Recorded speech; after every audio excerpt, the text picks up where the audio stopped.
A solitary woman vanished in her own house.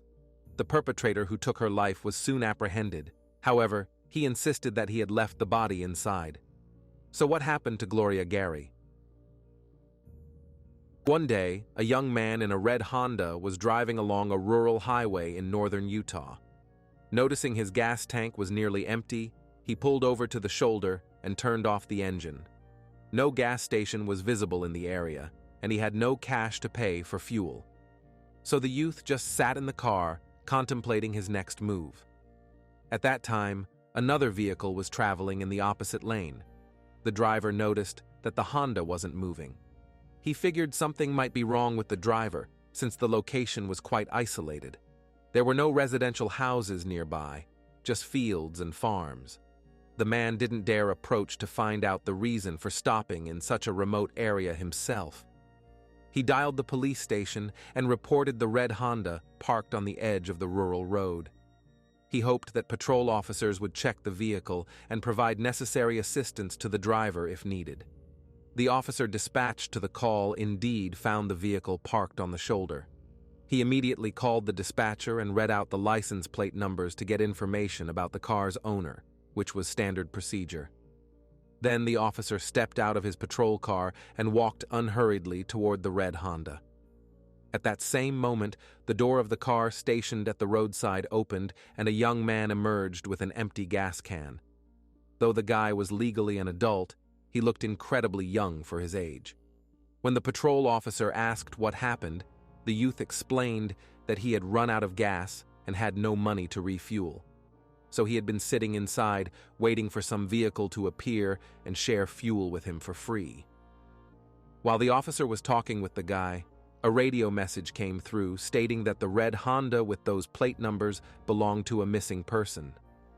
This person wasn't the young man behind the wheel at all, but rather a 49-year-old woman named Gloria Gary.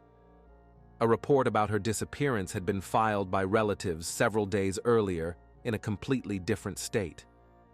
The young man was brought to the police station to answer a few questions. He turned out to be 22-year-old Kyle Alexander Jepson. During the conversation with him, officers learned that Gloria hadn't actually disappeared. She was still in her own house. But how could that be possible if relatives had searched all the rooms and utility spaces but hadn't found the owner? On January 5, 2017, Gloria Gary was reported missing because no one had seen her for several days. On January 3rd, the woman left work around 1 in the afternoon. She stopped at a local pizzeria, had a meal, and took a pizza to go. Then she got into her red Honda and drove home. After that, she vanished. Gary worked as an IT analyst at a company located in Urbandale. When she didn't show up for work the next day on January 4th and didn't call to notify about her absence, her colleagues weren't initially worried. At first, they thought Gloria had overslept for once and even joked about it. But by the end of the day, the employee still hadn't appeared, and this stirred an odd sense of foreboding. That evening, Gloria had arranged to have dinner with her father and sister, but she never showed up at the appointed time and didn't answer phone calls. Relatives assumed her plans had unexpectedly changed, which could happen. But not calling to inform them she wouldn't make it to the meeting was unlike the punctual and responsible Gloria. When Gary failed to show up at her workplace again on January 5th, her employer contacted one of her sisters to finally find out what had happened and where his employee had disappeared to. It turned out that over these 2 days, Gloria hadn't communicated with anyone she knew, not family, friends, or colleagues.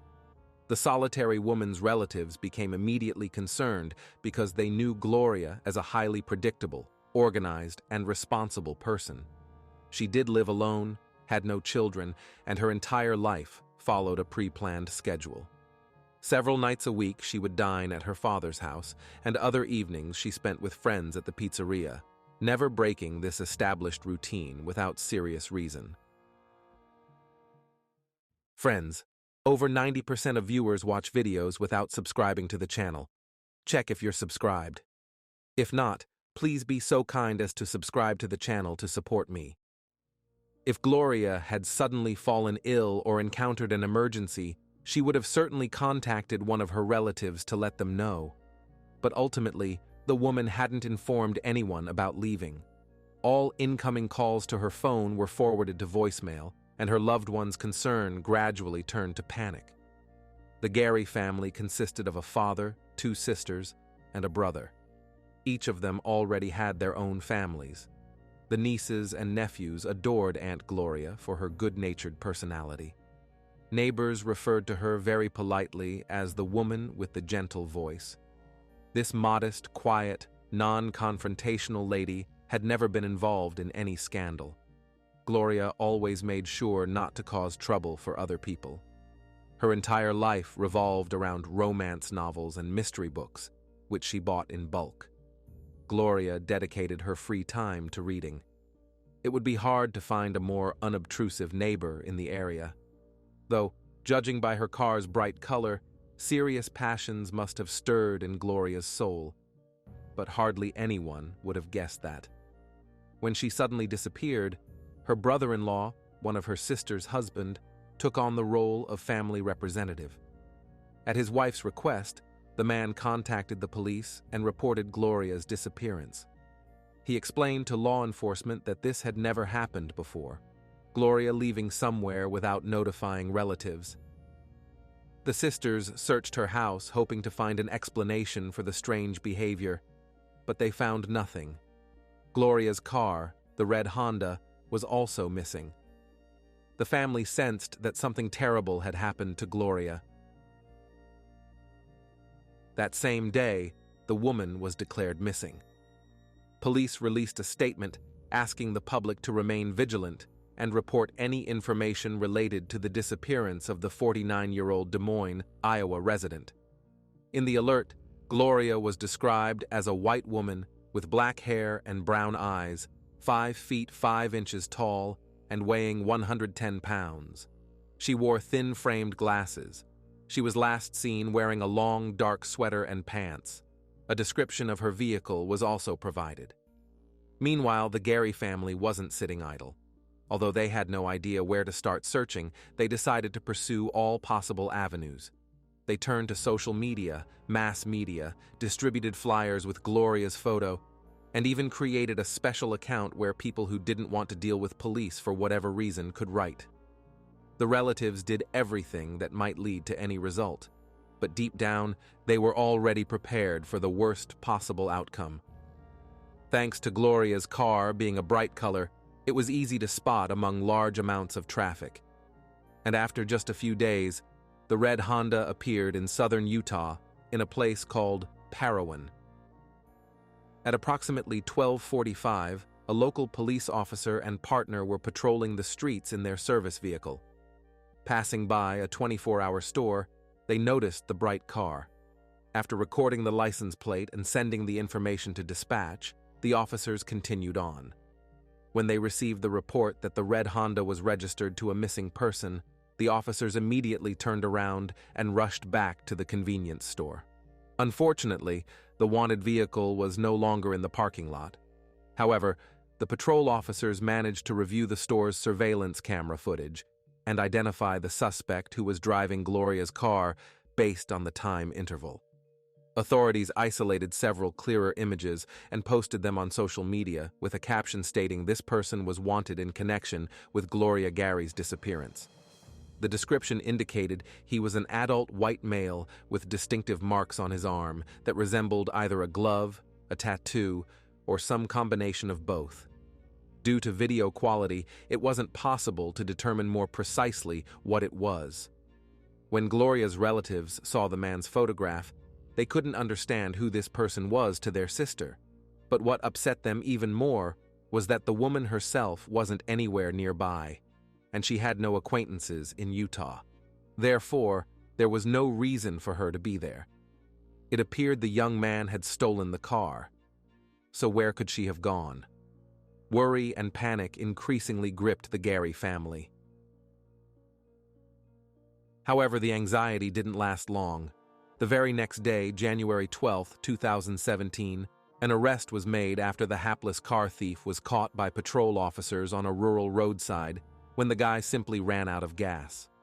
A random witness driving past the red Honda in his truck noticed the car and called the police, showing vigilance.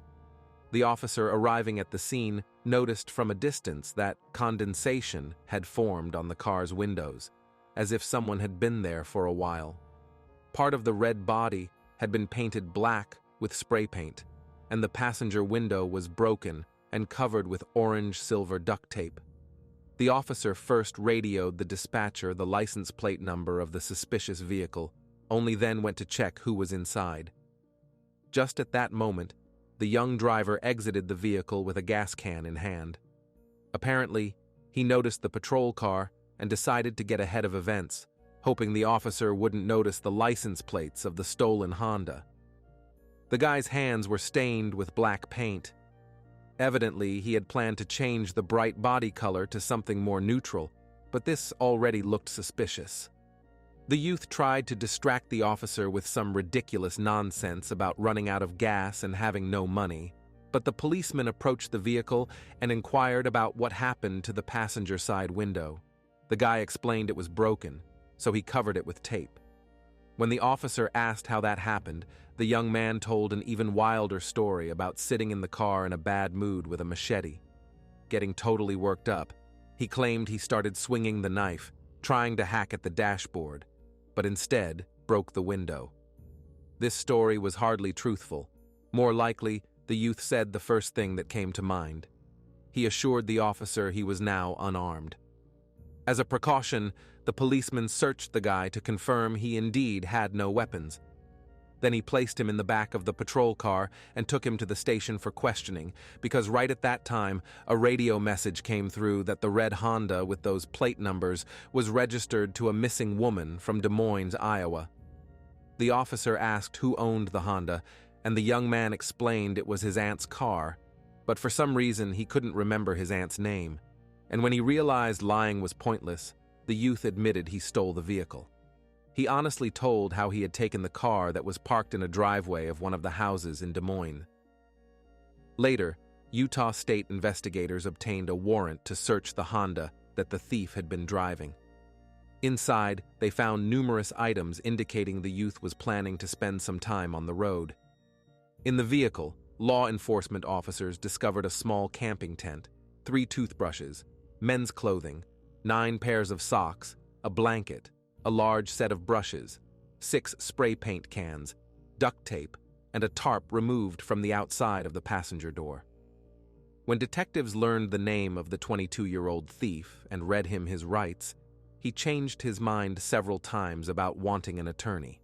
First, the guy agreed to talk without a lawyer, then stated he wouldn't say a word. It was noticeable that he was nervous, and, as it turned out, there was a reason. In Iowa, a warrant had been issued for Kyle Alexander Jepson's arrest for burglary. Kyle himself claimed he was hearing about this for the first time, though that's not surprising, considering he had left the state on the run.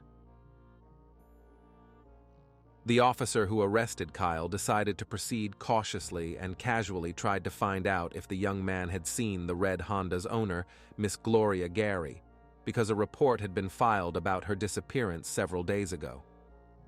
Kyle's response shocked the police officer to his core. He never expected to hear such a confession.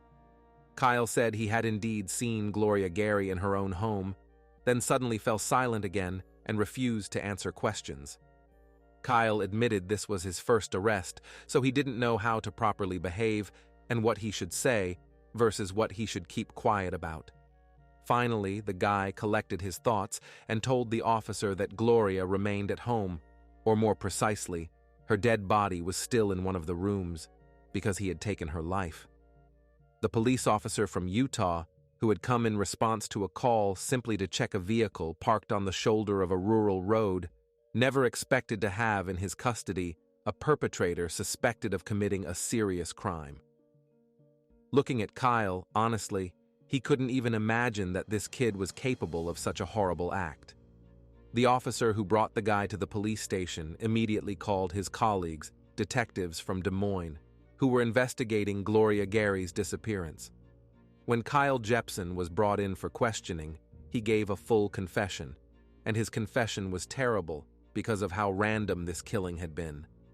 The young man told investigators that he hadn't planned to take anyone's life that day.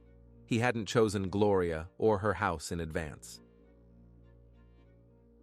On January 3rd, 2017, Kyle was walking down the street in the Merle Hay area when he got the idea to break into one of the private homes. The guy chose a random building, not knowing why himself. He broke in and started waiting for the homeowners to arrive. He had no idea who lived there or whom he would encounter. At that moment, Kyle didn't even consider that some big guy could walk through the door and knock him out with one punch. He just hid and waited. When Gloria returned home carrying a pizza box, she couldn't have imagined someone was in the house. Kyle jumped out from around the corner, attacked the woman, and knocked her to the floor. Wrapping his hands around her neck, he squeezed his fingers with all his might and held on until she lost consciousness and went quiet. At first, the youth thought she had fainted, then realized the woman wasn't breathing. After making sure Gloria would never regain consciousness, Kyle violated her body. According to Kyle, during the crime, he had a sensation that it wasn't him.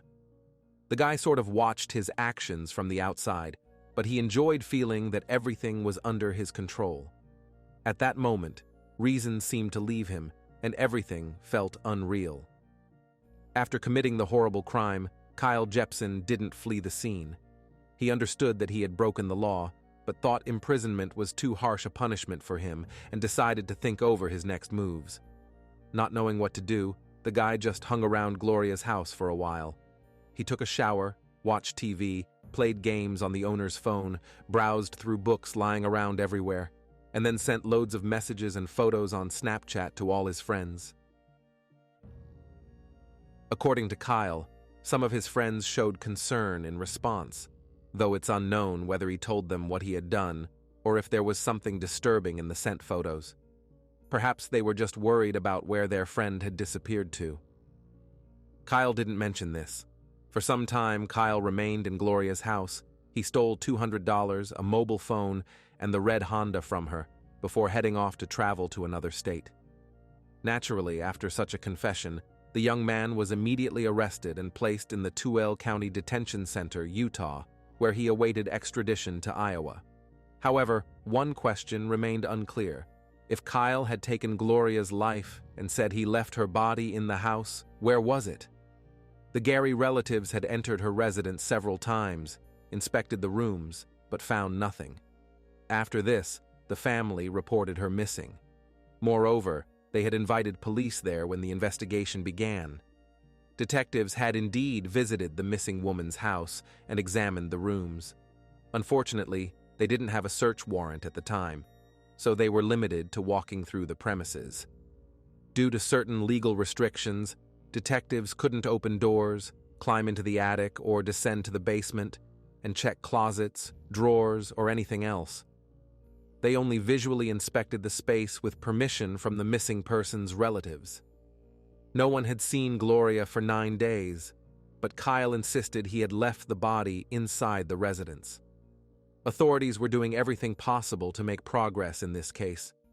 Now that Kyle's confession had been obtained, they could get a warrant to legally enter Gloria's house and conduct a thorough search. When all the legal formalities were completed, detectives returned to missing Gloria's residence and began examining room by room, the attic and basement. As it turned out later, the solitary woman suffered from something like a hoarding disorder, so conducting the search wasn't easy, and the police did indeed find a dead body. To finally confirm that it was actually the homeowner Gloria Gary before them, the remains were sent for autopsy. The examination confirmed the family's worst premonitions. The authorities did not release information about why the body wasn't discovered earlier. They simply said she was well hidden in the house because the living conditions were not quite ordinary. Apparently, detectives considered the details of the dead body's location an invasion of privacy and declined to comment on it. Des Moines, meaning City of Monks in translation, is Iowa's commercial and financial center, as well as the state's main transportation hub. The city has a population of slightly over 200,000 people. Until 2017, Des Moines was considered a fairly safe place to live, but then everything changed. In 2017, a wave of crimes hit the city. Just on the first day of the year, 3 fatal incidents were recorded. Over 12 months, there was a record high number of attacks ending in local citizens' deaths. Residents couldn't remember such a high amount of crime since 1978. Of course, shootings and stabbings had occurred in Des Moines before, but the neighborhood where Gloria Gary lived was considered safe. This story destroyed the peaceful and cozy atmosphere of Merle Hay residents, forcing them to install security systems in their homes. The blame lay with 22-year-old Kyle Jepson. As it turned out, 5 days before the attack on Gloria, on December 29, 2016, the young man broke into the house of Alicia Taylor, another woman residing on Hall Comp Avenue. According to the police report, when the homeowner returned from work around 8:30 in the evening, she discovered a young man in her kitchen. He was wearing her undergarments, a bra and panties, and had pulled a woman's wig over his head. The uninvited guest had eaten the dinner Alicia had prepared earlier and consumed the remaining wine that had been in the refrigerator. Naturally, Alicia was terrified. She never expected to see a half-naked youth in women's clothing in her kitchen. However, the homeowner didn't lose her composure and chose not to display her fear to the peculiar intruder. She angrily shouted for him to get out and never return. To Alicia's astonishment, the eccentric young man complied. He quickly changed back into his own clothes, dropped the women's garments on the floor, and fled. Shortly after, the woman recognized the burglar as her neighbor's son, Kyle Jepson. She glanced out the window when the perpetrator pulled off the wig. Taylor immediately called the police and filed a report about the unlawful entry into her residence. Although the young man hadn't stolen anything, Alicia noticed that her lighter fluid had been moved. The woman had heard about frequent reports of house fires in this neighborhood lately, so she wanted to protect herself and her family from the strange neighbor. Police issued an arrest warrant for Kyle Jepson on breaking and entering charges, but they were unable to locate him. Apparently, after this incident, he had already started hiding from officers. After some time, Alicia moved out of state with her children, partly because they were afraid to stay in their house in Des Moines, especially after learning about Gloria Gary's death, which occurred several days after the attack on their home.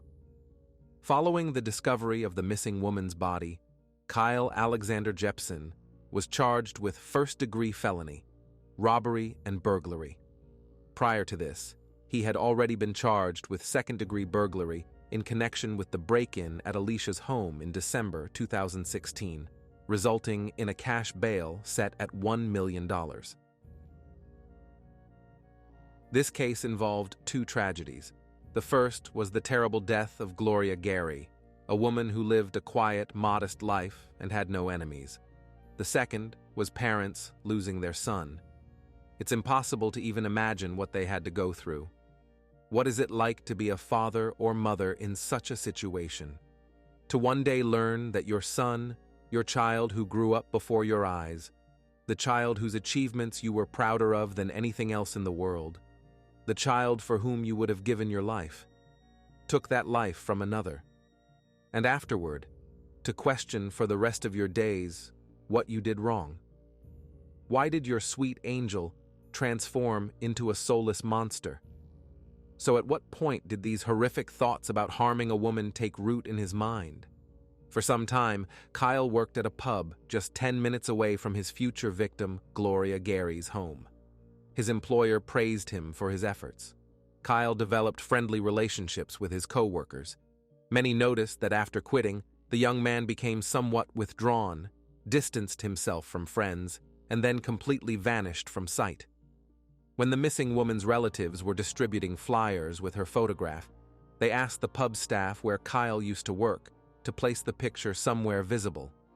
One of the servers attached it to the window glass. Subsequently, this seemingly ordinary situation shocked several people. First, Gloria's family, when they learned that the criminal who took their loved one's life had worked at this pub. Then the establishment's employees, when they discovered that the woman whose photo hung in the window had been killed by their former colleague. Until the very end, they couldn't believe Kyle could do something like this. In September 2017, Kyle Jepson entered into a plea agreement. This took about a month because the crimes against Alicia Taylor and Gloria Gary had an intimate motive. Gloria's elderly father refused to attend the court hearing, as he didn't want to be in the same room with the person who senselessly took his daughter's life.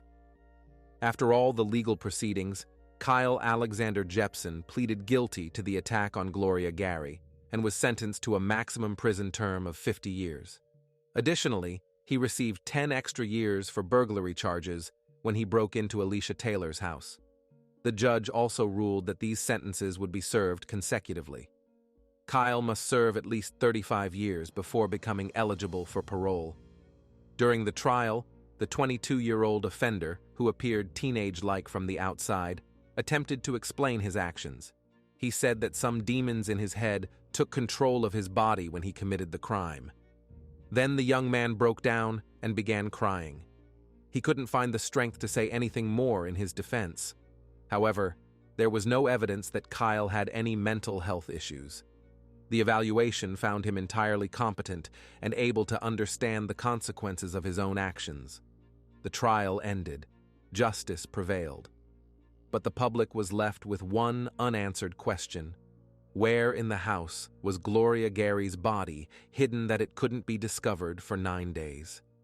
This information became known only from an interview with one of the woman's relatives, as the police declined to comment. The passion for pathological hoarding or Diogenes syndrome is a real and psychiatrically recognized disorder that some people suffer from.